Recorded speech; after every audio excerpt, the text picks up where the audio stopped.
Hi, everyone. We're just going to allow folks to join in, and we'll start in a minute.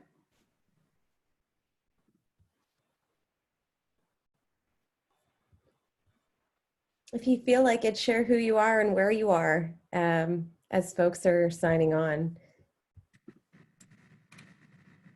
You can do it in the chat function. Maybe your jurisdiction, where you are, where you're joining in from in Canada, and if you're comfortable, your title too. That would allow to shape the conversation.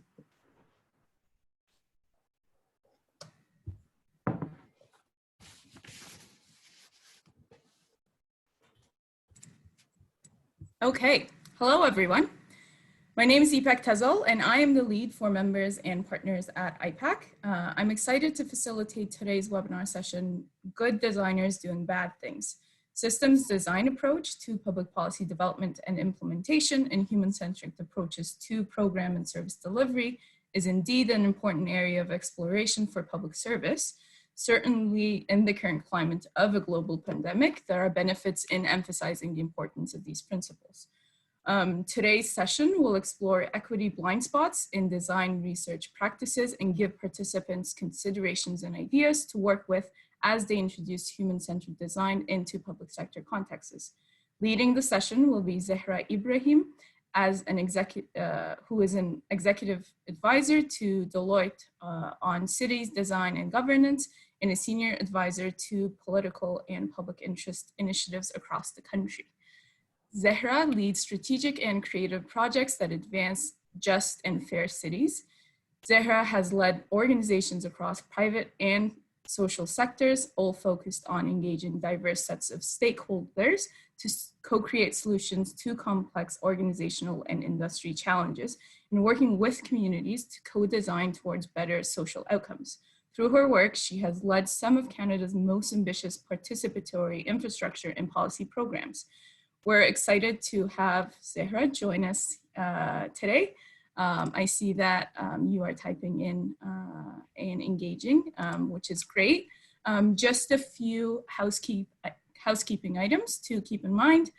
You are going to be muted throughout the session as Zehra goes through her presentation, but feel free to type in your questions through the Q&A box below your screen. I will be monitoring the questions and pose them at the end. And with that, the virtual floor is yours. Thank you. Awesome. Thank you so much. And thanks to everyone who's tuning in. This is awesome. We have folks across the country. And, you know, to all of the things that IPAC said, you know, if you can populate reflections, comments, questions in the chat, I can be responding to them as I'm sharing, you know, what I know or what I think I know. So what I'm going to do, just the way that we're going to structure it, is I'm going to talk for 25-30 minutes max. I'll be looking at the chat throughout just to ensure that I'm looping in with your feedback and your questions. And then we thought we would just open the floor for a discussion. So with that, I'm going to share my screen here. All right, so let's see. What do you see here? Oh, actually, I think you see my presentation. Great, so I just want to give a little bit of context for the topic and the way it's framed, largely because for those of you who are sort of new to my practice and what I've been working on, we got a little bit of an introduction, but for the last 15 years, I've been doing work in public sector innovation and the human-centered design side of it. So before it was called human-centered design, looking at bringing in qualitative and community-based research into policy and infrastructure development. You know, it's had many different names. Human-centered design has been one of them. I am a designer by trade.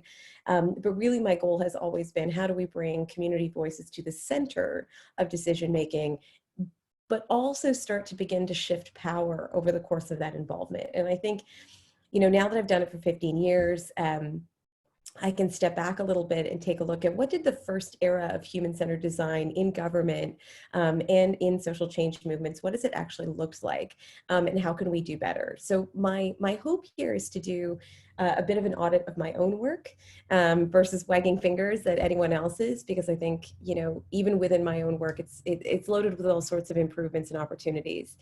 I thought I would start with a story that I love to tell, and the story here is an interview we did when we were. I ran a service design practice. I'll talk a little bit more about it, but a service design practice for 5 years in the private sector, and a project that we were doing, the project that's pictured here, was with a major retailer looking at rethinking their loyalty program. And one of my favorite, you know, parts of this story was that the gentleman that's holding the phone is our research participant. And in the early days of sort of negotiating, doing user research, how do you do user research with 12 people to extrapolate for millions, you know, truths for millions? It was a constant negotiation with the leadership of this organization. And they finally said, fine, we'll go into the field, we'll come with you, we'll talk to 12 people, we'll trust your instincts. Now, this organization, its mandate is to serve all Canadians and average Canadians. And as probably a lot of you know, average Canadians earn in and around, you know, $30,000 a year, depending on your jurisdiction, but as sort of, and as sort of an average across all provinces, you know, that's generally the norm. And so we were looking for folks who earn $30,000. And when we got to the front of this research participant's house, the executive that was with me, featured under the blue circle, just said, Zara, like, I'm totally in for this. I'm totally in for user research, but I'm not totally sure why we're looking at low income folks. And the sort of like moment there was, you know, I think to a lot of leaders, they're designing for themselves and they don't actually understand what average looks like in Canada. And so we had this amazing conversation. And before we had gone in, the executive had said to me, you know, I'm in, I get it, but we're looking at average Canadians, and I just don't think this guy's going to be our customer.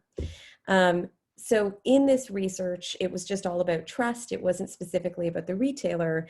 And out of nowhere, our participant pulls out his phone and pulls out his wallet and starts showing his loyalty program cards.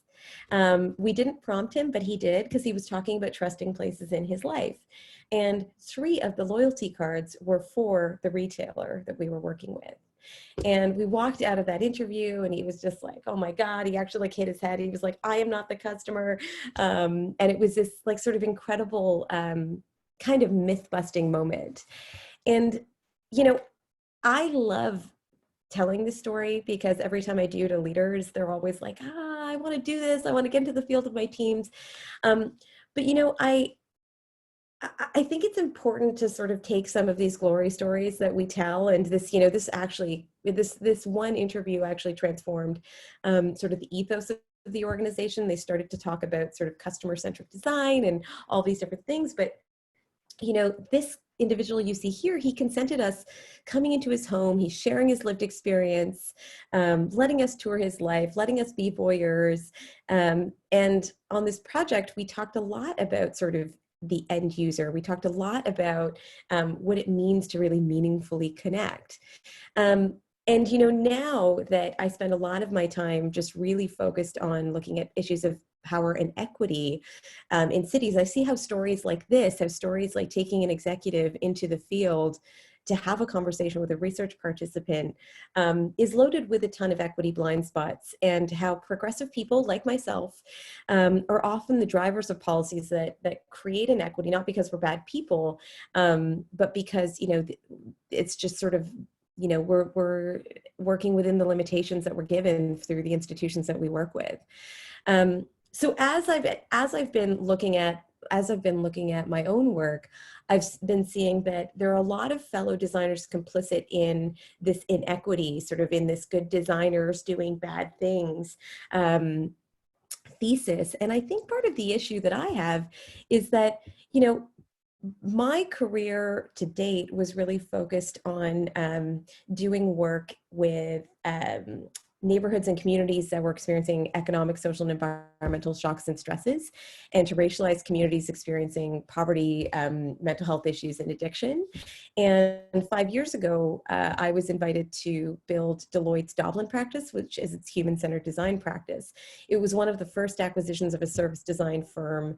The big five management consulting firms all got themselves a Dublin, all got themselves a human-centered design firm. And I, who had been doing this work, but in communities and with neighborhood organizations for 10 years, was thrilled that Canada was finally catching up to design, thrilled to find myself talking about meaningful engagement with large corporations like this retailer, with governments, with a variety of different companies. But my experience to date had been long-term, deeply collaborative, built on trust, built on anti-racism and anti-oppression and intersectional principles. I think that what's interesting, just actually maybe before I move off this slide, is as we espouse, human-centered design with institutions, this story ends. This story with this research participant ends at the end of this project, at the end of this initiative. There was no looping back with him, and I'll get into more details sort of around this specific story. But I think what's really fascinating is because we're finally at the table, and because human-centered design is finally at the table, we don't interrogate sort of the way that it's being invited to be used and leveraged in these contexts. So this research participant who gave phenomenally interesting data and information about his lived experience and his time, I think we probably gave him a few $100s. He never got looped back with, he never got included in the research longer term. He never knew the outcomes. And ultimately, this organization that he did the research for made a ton of money off of the really, really nuanced insights that he provided. And so just for some context, I come from the School of Cities, not the actual School of Cities at U of T, but just the thinking of cities, and I studied architecture, and I don't know if folks are familiar with this. You can pop into the chat. I'm trying to figure out where the chat is now. But I come from this sort of school of Sherry Arnstein, which is really about centering practice on this ladder of participation, where, ultimately her ask was, don't try and engage people unless at the end of the interaction they have more power than they did at the beginning. And like a lot of you, when this major retailer asked us to do this research, which was the first time they were interested in talking to really, truly average Canadians, 3 hours in their homes, having conversations about trust, I was super excited. It was one of the first projects I did when I joined sort of the corporate side of service design. But what I found was that year over year and month over month, I was being asked to do the same things the same way over and over again in wildly different contexts. So to do user research in 3 to 4 weeks, to use the method that we did at this ministry for that ministry. And I found myself in a position and in a leadership position advocating for this, very seldom asking why and saying no. And these are sort of two words. There's a firm out in San Francisco called Mule Design, and the co-founder's name is Mike Montero. I highly recommend reading his stuff. It's not totally coherent, but there's some really great Easter eggs in there. And he says that these are sort of two really critical words, asking why and saying no, and not why from the perspective of 5 whys, but why from the perspective of why are we are we really committed to using the insights and connecting meaningfully with our research participants? And that these are two really critical words that need to be in the designer's vocabulary. And I realized that there was a reason that I wasn't asking why, because there were inherent power dynamics within these opportunities. And there was power dynamics in the fact that institutions, and many of you probably work in these institutions, where they're kind of auditioning design to see if this practice can become the foundation for the kinds of things they do. But one of the things that happens in the audition of design within institutions is the power dynamics that exist within those institutions get pushed onto the users. So you might find in an organization, you do some like really amazing, critical, badass work that you never get looped back on. And so that same same sort of principle and ethic gets pushed onto our end users. And we just need to be really conscious of the fact that the power dynamics on us, we're extending out to them. And I want to sort of, I want to recognize that calling out power dynamics and asking why is definitely very difficult, especially when we're new to the table. And I say new to the table being new in a role, so being a new type of innovator within government, whether that's a designer, a social scientist, a creative practitioner, a type of researcher, and all the other, new roles that are emerging now in government. But I think that there's a lot of things that aren't doing service to our practice as we're new to the table and giving our best advice on how to integrate people into the process of policy and infrastructure development. And so I want to just highlight a few problem spaces specifically that illuminate the challenge, and then talk a little bit about some of the remedies that I'm seeing for some of the issues of just taking sort of design as we're being told to do design within institutions versus design in the way that it was truly envisioned. And I do want everyone to, as you walk away from this webinar, pay attention to who is shaping your design process, your human-centered design process. This was one of the illuminating moments for me where I was trying to figure out how to do 4 or 5 week research that was incredibly important research in way too short a timeline. And I was thinking about, as a designer, I'm supposed to be giving good counsel, and my counsel should be that we can't do this, or we have to do it in a dramatically different way. Yet folks who have never had any experience with design process are the ones sort of shaping and determining how we do research. So pay attention. I think you'll find that it shows up a lot more than you think. So the first real issue I see within human-centered design, specifically in the public sector and mission-driven projects, has been the term of co-design. So my practice, I've worked for 10 years in communities, neighborhoods, with governments and philanthropic organizations, looking at how to bring an equity perspective to infrastructure and policy development. And specifically what that meant was working in 2, 4, 6, 8-year increments to build capacity or surface capacity in places, then connected to capacity building around how do you do policy? How do you build a building? How do you actually help people understand what those processes look like? Then do research, have them lead research, and have them lead sort of the effort or initiative. That is holy grail co-design. I know that's not practical co-design, but I hear this term thrown around a lot. And,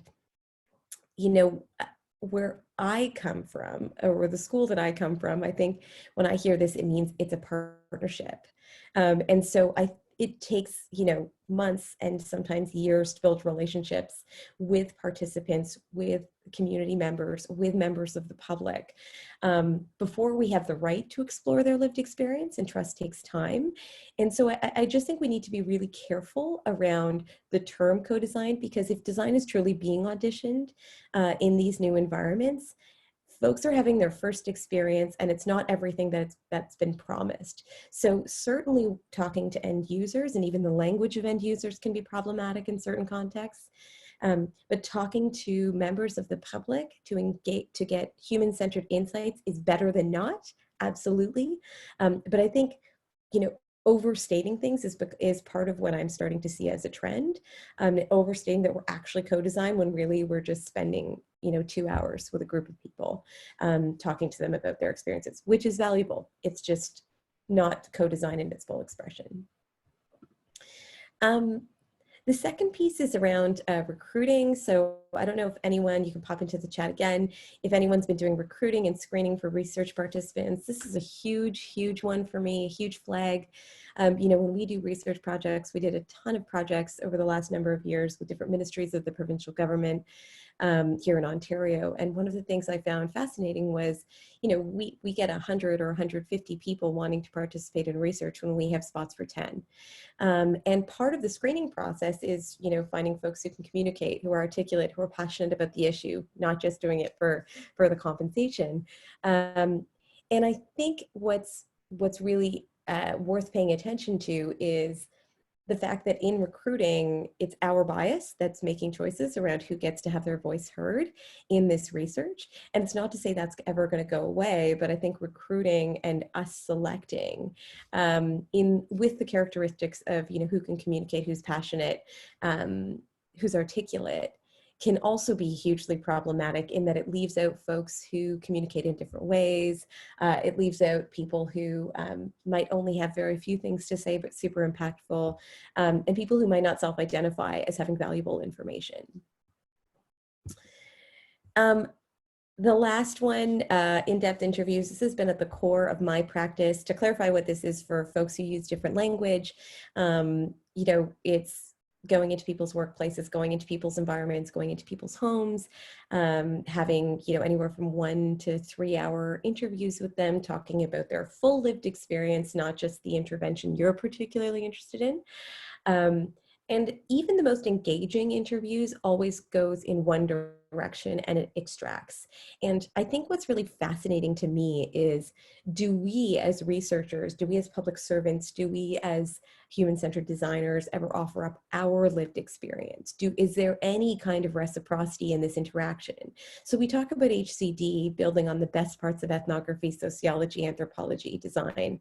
But are we actually creating a circumstance or an environment where the researcher is establishing trust by talking about their lived experience with the research participant? I know tons of researchers are like, that's not how we do it. That's not the way that we work. But is it a moment to interrogate how we do research and deal with the power dynamics that are inherent when I go into a room and just have someone talk about their experience and walk away? I can always hear the folks who say this is impractical, there's more context, and it's naive to think that we can sort of do this on corporate timelines and within the bureaucracies that we work within. But I have to say that in the last year specifically, as I've been talking more about the service design audit that we all need to do at the end of sort of the first era, the first 10 years of human-centered design in government, I think we're looking to not totally dramatically rethink everything, but more to find these moments, like when we use the word co-design, when we recruit, when we do in-depth interviews, and to start to evolve them and build new norms and behaviors in these like really, really important and critical moments in the process. So what I'll say is that, I understand that you might be hearing some of this and wanting to know how you message this. I'm a huge fan of Saul Alinsky, and I don't know if anyone's read Rules for Radicals, but I want to be a realistic radical and not a rhetorical one. So I'm going to give you some tips around where you can sort of look for opportunities within your practice. So the first is paying attention to power. So, asking why is incredibly hard, especially when, you're dealing with negotiating with someone who is responsible for your paycheck and how you eat and how you sleep, especially during this time. It's even more difficult. So I just think that the ask here is pay attention to power dynamics from institutions that get pushed onto users. So a great example is consent forms. I know within government, consent forms are super complicated and hugely, hugely important to de-risk some of these human-centered design approaches. I think how can you introduce a consent form in a way that's that's human, that's compassionate, and that feels a little bit less transactional. So just as one example of, institutions really need us to have these consent forms. They're really important for all sorts of reasons, but the way that they get sort of introduced in a in-depth interview or in a co-design session, I think could be much more human and much less sort of indicative and oppressive. I think that they sort of bring the power structures in really quickly before we have an opportunity to really build trust with our research participants. Using accurate language, this one's huge. I'm a big fan of Rebecca Solnit, and she has a book called, I think, Call Them by Their True Names. And her whole sort of thesis is about if we don't name things, we can't diagnose them. And so, you know, she talks about issues of racism and discrimination. Instead of saying, oh, people felt uncomfortable, say, no, people felt discriminated against. And so I think it's sort of the same analog works here when we overstate, when we overclaim the impact of our work, when we use language like co-design and collaborative design, when really what we're doing is slightly better research. I think that there's an opportunity that we lose the opportunity to truly give design a chance to thrive. But I think by really saying this is what we think we can do with it, it is the first step towards co-design, and let other people extrapolate sort of the impact versus overstating it from the start. I think this properly naming what we do is really, really important. Give strategic and creative counsel. So, you know, doesn't matter what level you are within the organization. Mike Monteiro has this great saying, labor without counsel is not design. So if your amazing leaders who are super inspired about design are saying, we're going to do a rapid research project with low-income households, looking at their consumption patterns, we're going to do it in 3 weeks, we're going to do it in 4 weeks. Your job as a designer, no matter how senior you are within the organization, is to give your best counsel, is to give strategic and creative counsel. Otherwise, you're not doing design. So I really think it's important to find language that feels comfortable and suggest alternative ways of doing the project or ways that would achieve the same impact and potentially do less harm than just extracting information that quickly, as an example. And then finally, practicing reciprocity. I think sort of touching on this in the in-depth interviews piece, I think this is a principle that we need to start operating with on so many different levels for so many different reasons. I think human-centered design espouses this idea of collaboration. In practice, if you think about the last workshop you were in, or the last in-depth interview, or the last survey you issued, what were you offering of yourself? You know, people, you know, the most beautiful moments in human-centered design is when someone tells you something about their life that they didn't think was relevant, and you're like, that is the most important thing. And, you know, not unlike our research participant in the earlier story where he was like, oh, I'm going to show you all my loyalty cards. And it completely transformed this executive's mental model of who an average Canadian was, and therefore the way that they're going to structure their business. And so I just think if they're offering so much vulnerability, so much courage, so much important information, what can you offer in return? So that, as an example, could be, you know, I'm so excited about this research because I've had a lived experience of, or I'm really excited about this research because, you know, I've never traveled to this part of the province, or just finding ways to build relationships. You know, I do a lot of work, you know, in thinking about bringing equity to different design research methods and an equity lens to design research methods. And, you know, now in COVID, a lot of distance ethnography is becoming increasingly more popular. And something that our Dublin practice has been doing for many years is digital cultural probes, which are mailing people kits and then digitally engaging with them over WhatsApp as they respond to the questions in the kits on a daily basis.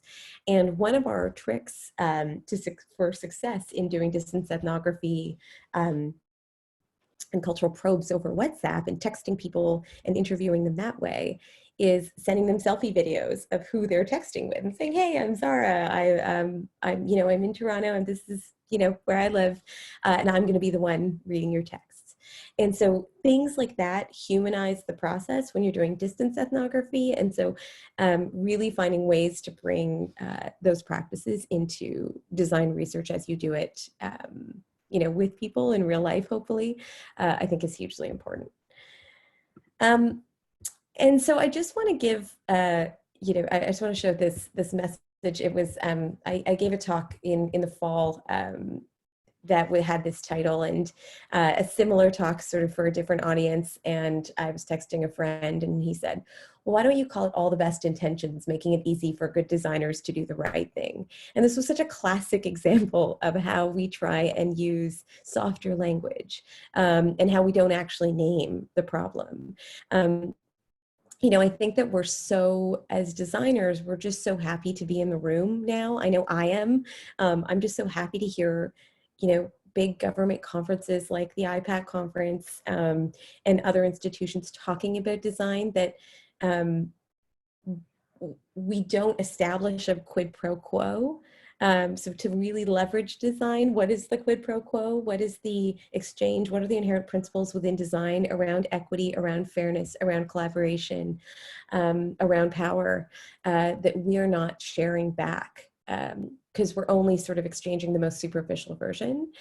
And so I think that as I talk about this more and more, I think that now that we're more sort of ubiquitous than we've ever been, we're also more precarious than we've ever been, because if design doesn't work, it will, be washed away and a new fad will emerge and it'll be the next thing. And so I really think we're as human-centered design practitioners, as people who are interested in being a human-centered design practitioner, we're really more precarious than we've ever been, because we risk losing our true secret sauce, our true power, which is the ability to give people voice.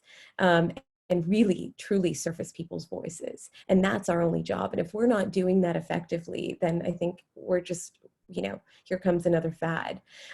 So the imperative is, so that design becomes inherent, it is in the DNA, and so that we really level it up to a tool that really advances equity and levels out power dynamics, but also deepen the practice, so that we continually get better, and we're not just doing HCD 101 workshops till we're blue in the face.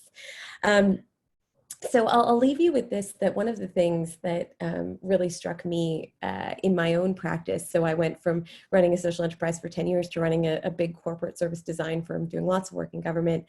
I found myself a few years into the practice, coming out of meetings with institutions, with governments who were asking for human-centered design, but in a way that wasn't quite right. And I found myself saying to my team, you know what, something's better than nothing. Something's better than nothing. And I really do think that that's your first clue that you might be doing something wrong. It's your quick diagnostic, something is better than nothing, that there's a better way to do design in your context. So I'll leave it there. I know I've been talking for, I think, half an hour, so maybe I'll pause for a second and see if there's any questions. Thank you for your presentation. Certainly, your presentation speaks to, gives direction when your background is in design, but I think one of the things that resonated with me is the main objective of design, of good design, is the ability to give people voice, and that would and should, I think, translate into all operations of government, ideally. And I think that could be my main takeaway from this session. Yeah. There is one question that's more broader, and then a few questions that are more specific to your presentation. So maybe what we'll do is we'll start with the content specific questions in the chat, and then we can move on to a more theoretical question, if that's okay. Yeah, that's great. Awesome. So earlier in your presentation, you spoke to consent forms. Would you be able to share any examples of a consent form that moves away from power dynamics, if there are any, moves away from procedure and red tape? Yeah, I can give you an example of a project that I recently worked on, which was a public-private partnership. And so the consent form was very complicated because it included who was going to own the data, and it also included the ability for people to come back and talk to participants again, the same participants again. So it had a whole bunch of complexities loaded into it. One of the things that we did was, when we sent the consent form, we sent a cheat sheet. So we created a sidebar and we said, here's what this, so we highlighted the things that would seem opaque, that wouldn't be legible to the average person, or they might not even notice. And we said, this is what this means. We're going to come to your house and talk to you for 3 hours, but then we might want to come back. And we will be paying you less on the second time. Like, getting really, really specific and breaking down for participants so that it seems like you want them to understand it. And so when you give them the consent form at the start of the interview or at the start of a workshop, it's already explained, and you've already struck a tone of, we know this is not that human. Here's a way to sort of, decode what is in this particular thing we're asking you to do. That seems scary and unexpected, because often consent forms with research participants, and especially folks who haven't done it before, it catches them off guard, because you're doing sort of this in-depth, really human thing, talking to them about their life in their home or workplace, and then all of a sudden a form comes out, and then in addition to cameras and typing and all that stuff. I guess taking a step back and thinking about the recruitment for research participants, Jen asks and says, I'm curious to know what you mean by the researcher talking about their lived experience with the research participant. What if the researcher does not have a lived experience, quote unquote, on the topic they are researching? Yeah, that's a great question, Jen. I really appreciate that. I think that's part of it, is to be honest. I think, I remember working with folks who had never done work in communities with vulnerable populations. And I think that was hugely uncomfortable for them, because their lived experience wasn't of poverty, or their lived experience wasn't of social isolation. And so I just think saying, like, things like at the start of an interview, I don't know your neighborhood well, or I don't know this place well. Like, I'd love to just get to know, this is where I live, or this is, the kind of communities or neighborhoods that I spend my time in. Or I think even just sharing and not trying to pretend that you fully understand the context, trying to find ways to make connections. So even things like, we always say at the start of an interview, if someone offers you a cup of tea or a glass of water, you should always take it. Talk about the tea, find ways to talk about yourself, even if it's not about the topic. Where the topics are less sensitive, you can say, like, I'm hugely excited. This is a totally new space for me. And it's for so many researchers, that's the case. And especially researchers who work in firms doing this, specifically on public sector projects. So I just think more what I mean is, it's a chance for the participant to feel like you have some level ground, you have some common ground versus none. That you are a person, and you also, love peppermint tea. So I think it's more, I have seen so many researchers, because it's intimidating, go in with a formality they don't expect to be holding. And it just changes the entire dynamic of the interview. And yes, and Jen also loves peppermint tea. So perfect. Okay, thank you. If and when we're considering design for a new government institution, when you talk about the in-depth interviews, how do you decide the appropriate participants? Do you interview the end users or employees, or a bit of both at given times? And this is a question from Denise. Hey, Denise. So sometimes both, right? So I think it depends on what your goal is. I did a piece of work in 2016, right after Trudeau was elected the first time, and they were doing a whole bunch of improvements to ESDC programs, EI, old age security, and CPP, and I was specifically working on old age security. And at the time, they wanted to just take the OAS process and put it online, because 55% of people who were eligible for OAS were not getting OAS. And so because they were, government, the feds, were seeing a dramatic uptick in seniors' use of digital technology, they figured just getting the process online so people didn't have to go to Service Canada would be enough. One of our speculations was that there was something more. And so what we did was and this was one of actually the first major human-centered design projects at ESDC.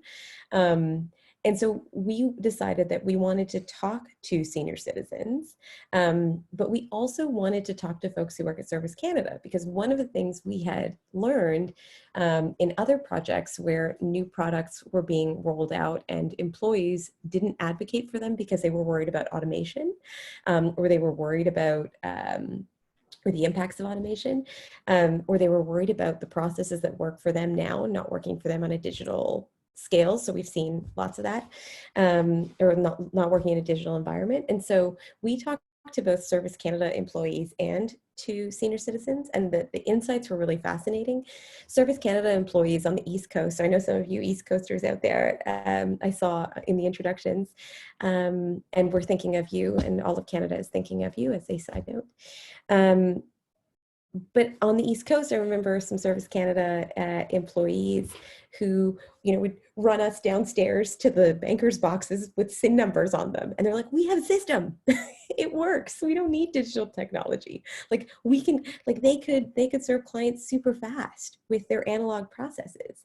And then we talked to seniors, and yes, seniors were like on Facebook and checking the Hudson's Bay newsletter and their Gmail and like doing all of those kinds of things. But when it came to complex financial transactions or anything that had to do with government, they were still doing it offline. And so talking to both were really important, because what we realized was Service Canada just needed supports to de-stress and de-escalate versus digitize. And seniors still wanted to move slowly to an online experience. They still were very reticent to trust some of the most important parts of their lives to the internet. That's obviously changing now during COVID, but at the time it was a really important insight that our spend actually shouldn't be $200 million on Canada.ca.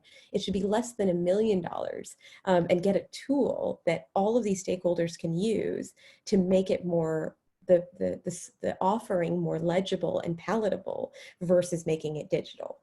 So we got to some of the sort of more systems level issues. So we created a 26-page interactive toolkit that was online within 8 months, I think, of the prototype, and which, for those of you working in government, like knowing that a new digital tool, going online in 8 months through Treasury Board, all of that good stuff, it felt insane. And thousands and thousands and thousands of seniors are using it. And so it was just a really great example of, sometimes we can save resources by talking to the right people. We developed a tool that was easily and quickly implementable, and it's online now. You can find it, OAS Toolkit, and it left the rest of that budget to actually do innovation to the program. Thank you. I think you touched on this throughout your presentation and in answering some of the questions, but this question is about trust. Government is seen as a negative force in the life of some. Does engaging with communities in a human-centered design process increase trust in government, or are there bridges to build with certain communities first when you are doing design work? Yeah, I think this is the question, right? This is the reason. This is the reason to do this work in general. I think that human-centered design is our opportunity to show the humanity in government, to show the way that the government learns, the way, like, to sort of reveal how processes happen, reveal how policy, infrastructure, and services are built and delivered. So I most certainly think that this is, it's why I feel a sense of urgency, and I have a feeling rise in my chest up to here when I see human-centered design done with superficiality and without the rigor and depth that it can actually deliver on, if given the space. And so I think it is the tool for building trust. I think because it's predicated on having human conversations about people's entire lives, and letting them tell you what's interesting, letting them tell you what's relevant, and letting them tell you what's important.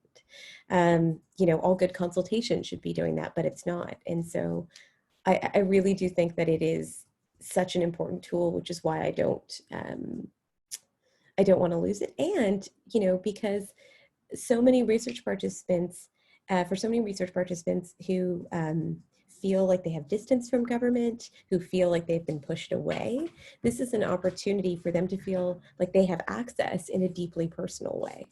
And so it is interesting, like as a researcher, and especially, someone like me who's on the outside coming in, you become government for them. You are their interface with government. And so it's all that much more important that in that first interaction, that first impression, you are leveling power dynamics as actively as you can. because that's going to be what's the sort of anecdote that they use to describe their experience with government, just like they would with a Service Canada worker. The one experience they have at Service Canada becomes their entire experience of Service Canada and the federal government. So, you know, I will say one more thing, that even just in talking to Service Canada workers and senior citizens on that OAS project, one of our learnings was that when you, on your 64th birthday, you get a letter and it looks like any other CRA letter, and it, you know, is in that crazy, sorry, CRA, terrible CRA font that just makes your heart sink. And so many seniors would storm into Service Canada, like holding this letter, being like, what is this about? And Service Canada would have to say, open the letter, it's saying that you're getting money next year. And so one of the things that we were really advocating for and we were working on was sort of, how can we make that letter more human so that Service Canada workers don't get taxed by angry seniors who haven't opened this letter from the CRA that doesn't make any sense because they're totally up to date on their taxes. And so instead of the letter having all of this, when they open it, having all of this sort of white noise, it's in a nice font and it says, thank you for being Canadian. The old age security program is a benefit. It is not welfare, because a lot of seniors didn't enroll because they thought we don't need to be on Social Security. It's a benefit. So here's how we decided how much money you're going to get, and here's what you do if you don't want it, because you are taxed on it. And it's just changing the font and changing the tone of the letter so that it decreases the tax on Service Canada workers. Thank you for that. Talking about, you've talked about power dynamics throughout your presentation, identifying power dynamics that exist in organizations, and a certain area of research is the gendered aspect. So the question is, what's your position on GBA plus analytical approach to service design? How does it sync with your analysis of good practice in terms of building it into innovative, creative service design processes, especially when it isn't built yet into the lexicon of organizational developments? Yeah, I mean, I have to be honest, like I was really inspired and excited by GBA Plus, and I haven't had a lot of interactions with it being done consistently and well. The place that I look to when I think about GBA Plus done better is our national housing strategy. I got really excited about, you know, the idea that even if you earn $100,000 right now, your household income is $100,000, it's hard to find housing in Canada, wherever you are. So it's our most vulnerable folks. It is, you know, folks on reserve, folks off reserve. It's a whole host of folks who are struggling to find housing. Everyone is struggling in their own way. But I loved how with the National Housing Strategy, it was, you know, Indigenous communities, women, and children who we need to focus on first, because their social determinants of health are most adversely impacted if they don't have housing. So there, I thought it was done well. How the dollars and policies are being rolled out, I'm not entirely convinced that it's adhering to the GBA Plus ambition of the National Housing Strategy, but I like that it's there as an accountability measure. I think we need to do a lot more. I think that connects to some of the questions on recruiting.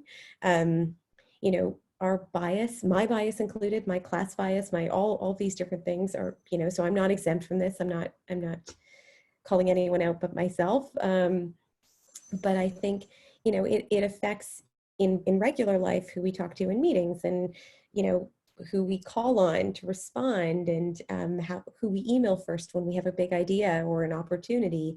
I think similarly, when we're recruiting research participants, we do the same thing. Oh, they talk fast, they make jokes, like, oh, I like them. And I think there needs to be a GBA Plus lens on recruiting, especially when it comes to key social services or government programs.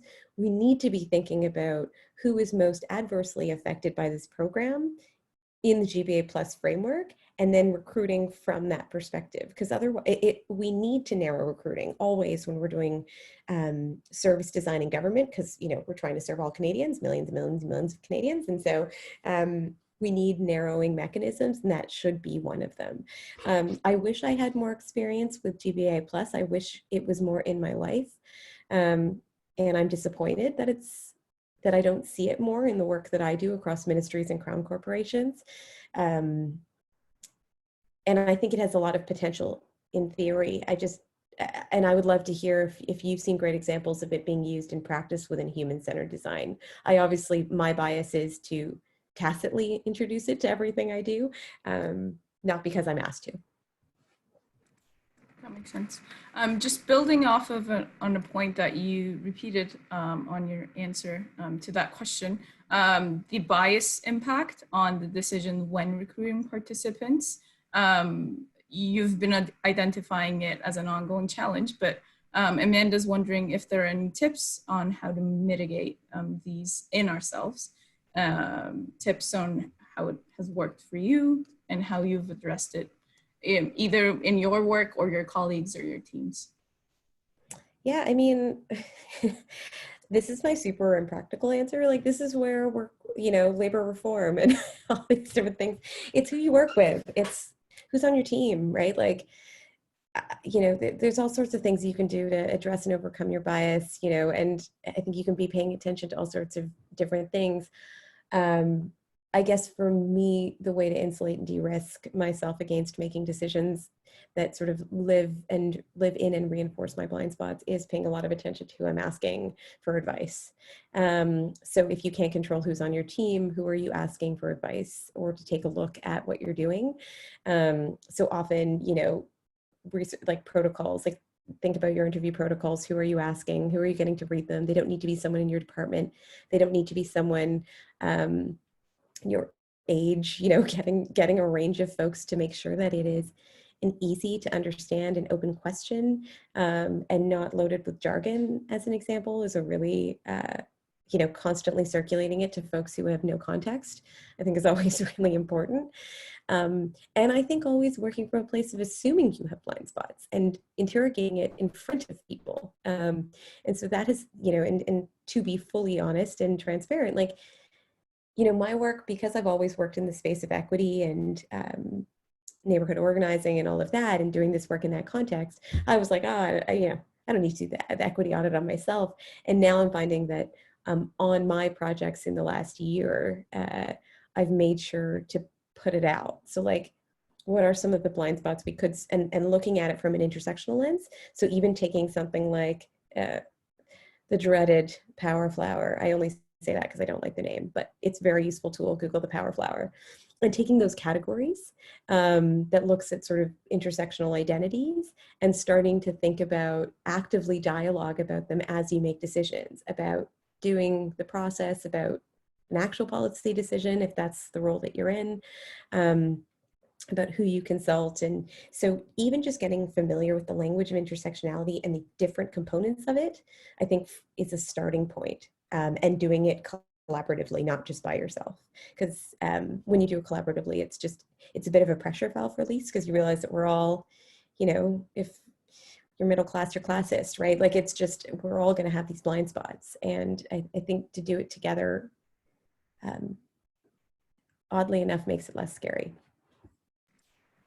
We appreciate your kind response and your candid answers. Thank you. So going back to the design process, can you speak a little bit about your process that you use through your practice? Does it resemble co-creating, experimenting, prototyping, testing, and evaluating? So just, I think, a bit of unpacking in the design process.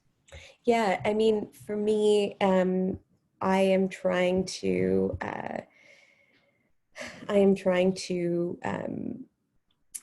do participatory design and community-led design, what I would call community-led design. I'm sure other people have language for it, in every circumstance. To Jean-Francois' question, do I play an advisory role or a co-creator role? It depends on the project.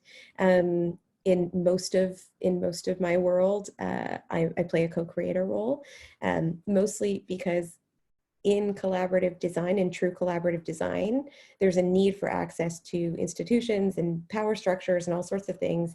And I have this unique sort of position between grassroots organizations and big institutions.